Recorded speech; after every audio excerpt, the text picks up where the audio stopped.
The Michigan State Spartans are welcoming the Michigan Wolverines to the Breslin Center. How will the Spartans stack up now that Corey Lucius has been dismissed by Coach Tom Izzo? We'll find out. Highlights are at 11. More good news for Red Wings fans. Just 2 days after securing captain Nick Lidstrom for 1 more year, the Wings have signed Thomas Holmstrom to a 2-year deal. The 37-year-old Swede signed on the dotted line with the Red Wings this afternoon. It's a deal which pays $2.25 million next year and $1.5 million the year after that. Hemlock dominated the first half of this game against Three Rivers, but the Wildcats came back from halftime rejuvenated. Thursday morning, Mid-Michigan had 3 teams in the state semifinals. Now, Friday night, all of them have been wiped out. When we last saw Mammoth Corona offensive lineman Jalen Schlachter, he was demolishing our vending machine and hopeful about his future as an Indiana Hoosier. My oh my, how things have changed since August.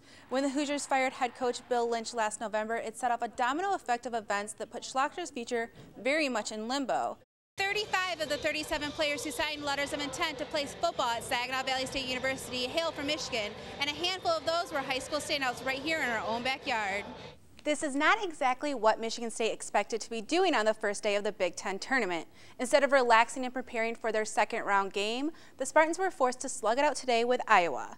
For these girls, Saturday's game is going to be all about some friendly competition, playing their favorite sport of basketball, and perhaps most importantly, setting a great example for girls younger than they are to follow in their footsteps. Reporting from Flint, Krystle Holleman, NBC 25 Sports.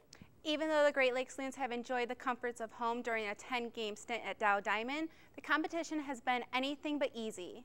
Dan Enos has some big shoes to fill at Central Michigan University, both on the field itself and on the sidelines. You lose good players every year. It's all about the young guy's going to step up and take over from that.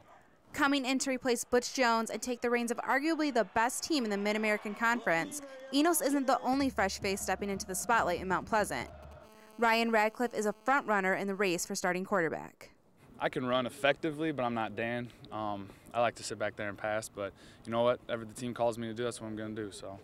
A new head coach, a new quarterback, but the same outlook, the CMU Chippewas are ready to tackle another tough season.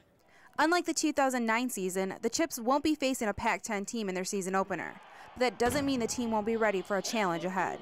You know, sometimes you get people talking about seniority and senioritis and people getting a little bit lazy, although they had, since they had so much success, not us, These guys been doing a tremendous job helping the new coaching staff out and smoothing out the transition, and I think we've, been successful doing that, and they lead by example every day.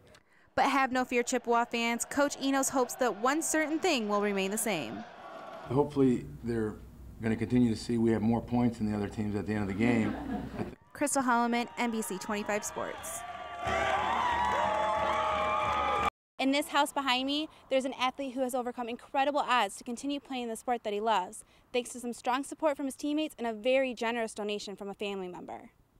17-year-old Robbie Raridan is no stranger to tough opponents in the pool at Grand Blanc High School, but there was one opponent he was not prepared for, a genetic kidney disorder called Alport syndrome. Gradually throughout my life, the symptoms just kept getting worse. In January 2008, Robbie's kidneys failed completely. The failure, paired with dialysis, resulted in Robbie missing the entire swim season in his sophomore year. I didn't know it. My parents kept it a secret from me that I would eventually need a transplant. It seemed as though everyone was willing to be the donor, from friends to fellow church members and, of course, family. In August 2008, the Raridans got some long-awaited good news. Robbie's Aunt Mary, his aunt through marriage on his father's side, was a match. It was a long process, and it was very emotional along the way because there were times when we didn't know if we were gonna, if it was finally gonna ever come through. We found out about 2 weeks before the actual transplant, so I didn't have a lot of time. But I guess you kind of prepare yourself. I mean, I just kind of wanted it to be over with, and hopefully that everything would be a success, and that Robbie would start feeling better. Now, nearly 2 years later, Robbie is back in the pool, not only at Grand Blanc High School, but also to compete in the U.S. Transplant Games held in Madison, Wisconsin. Those close to him aren't surprised by his drive. I always knew Robbie had that will in him. We knew for a while about this, so it never was a question how he was going to bounce back and fight through everything and step right back in the pool.